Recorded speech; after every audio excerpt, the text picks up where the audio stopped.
Bonjour à tout le monde, alors je vous propose aujourd'hui une petite vidéo simplement pour vous rappeler qu'est-ce que c'est qu'un n échantillon. Quand vous avez un exostat qui commence en disant soit x1, xn, un n échantillon, il faut savoir que ça contient tout un tas de trucs de définition et donc tout un tas de propriétés et c'est vachement bien d'avoir tout ça en tête. Donc le rappel, c'est quand on dit un n échantillon, donc c'est un échantillon x1, xn, là-dedans, ce truc-là, chaque xi est une variable aléatoire. Ok, n c'est un nombre entier qui est en général qui va être fixé dans vos expériences. Ça sera 60, 50, 300, 3000, 12. Ça sera effectivement la taille de votre échantillon. Ok, donc ça sera un nombre qui sera en général donné, quoi. Donc, xi, c'est une variable aléatoire pour tout i, du coup, pour i entre 1 et n. Chaque xi, c'est une variable aléatoire. Et alors, qu'est-ce qui se passe sur ces variables aléatoires? Quand on prononce le mot n échantillon, ça veut dire que ces variables aléatoires sont ces n variables aléatoires sont i, d. Alors, ça veut dire, le premier i, il veut dire indépendante. Les variables sont indépendantes. Et le deuxième truc, id, ça veut dire identiquement distribué. Identiquement distribué. Et donc, ça veut dire qu'elles sont... Ça, c'est la même chose que dire qu'elles sont de même loi. Ok? Donc, ça, c'est le truc important des n échantillons. Alors maintenant, il s'agit peut-être de comprendre en quoi c'est important, en fait. C'est important parce que ces deux choses-là vont avoir des conséquences, en fait.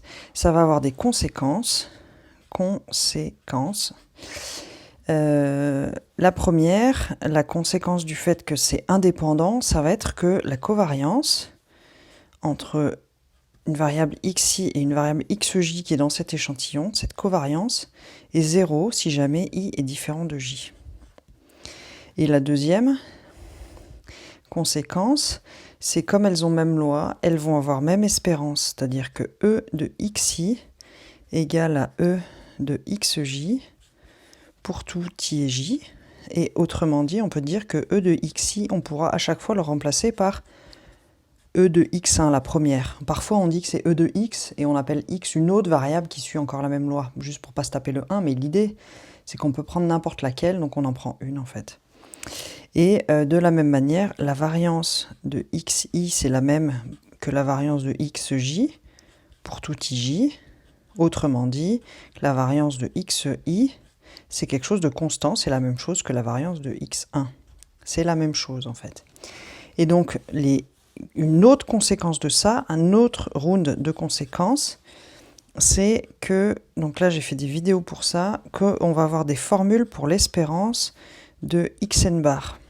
Hein, je vous rappelle, quand on a un n échantillon, là souvent on va s'intéresser à ce qu'on appelle xn bar, qui est donc la moyenne empirique.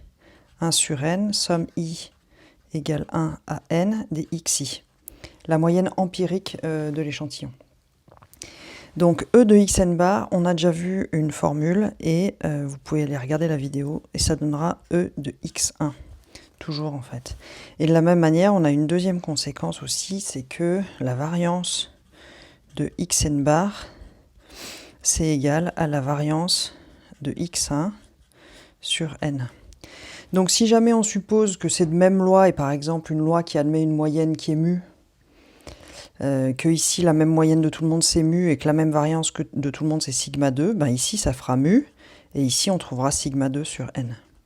Et donc pourquoi je dis que c'est des conséquences aussi, c'est parce qu'en fait, ici, là, pour prouver ce truc-là, là, vous verrez dans la vidéo ou tout ça, on va utiliser que toutes les variables aléatoires ont la même moyenne. Et ensuite, pour prouver celui-là, on va à la fois utiliser qu'elles ont toutes la même variance, et on va utiliser aussi l'indépendance. Parce que là, ça, c'est la variance d'une somme. Et si jamais les trucs sont pas indépendants, il y a des termes croisés avec des covariances, des doubles produits, des machins comme ça. Et en fait, comme les covariances sont toutes nulles, ça permet justement de se ramener à une somme de variance et donc à quelque chose comme ça. Voilà, donc ça c'est le truc, les choses importantes à savoir au sujet des n échantillons. Quand on dit soit x1, xn, un n échantillon, en gros, boum, vous devez dérouler toute cette petite boîte à outils et avoir toutes ces choses-là en tête. Et ça vous servira dans chacun des exos qui commencent par soit x1, xn, un n échantillon. Vous aurez besoin de ces machins-là. Voilà.